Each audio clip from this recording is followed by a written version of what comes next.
Okay, so a little while ago, I started doing a research looking into the stats of original musicals produced on Broadway compared to works of adaptation throughout 2015 to 2025.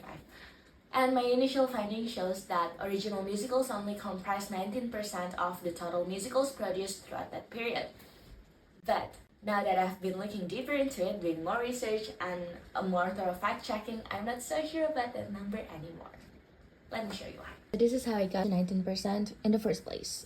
First, let's see. We have Broadway World here. They have an archive for shows open year by year. It is pretty useful, very useful, in fact. And I just pasted it all here and used whatever first information I got to put down whether they're original or adaptation, whether they're revival or new. And then I did the same thing all the way through 2025.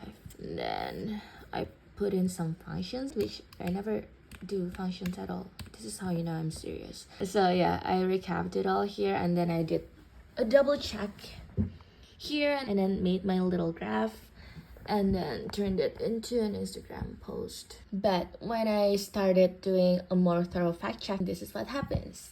Here on the Playbill website, it said that An American in Paris is an original production, which we know it's not.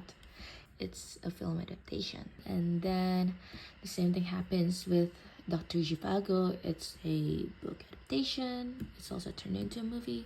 And the same thing with Jagged Little Pill. So that's when I realized that, well, maybe my initial data was not reliable at all. And so I opened my spreadsheet again, but this time I have a system. Source material. We can determine whether it's from a book, movie, biography, real person, or original.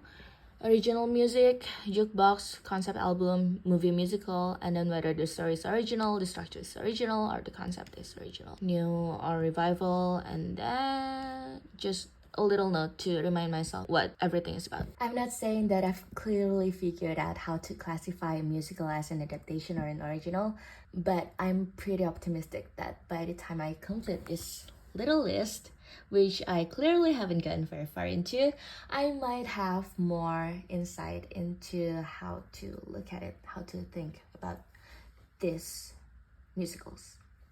So I guess what I'm saying is I'm gonna fuck around and then we're all gonna find out. Follow for more.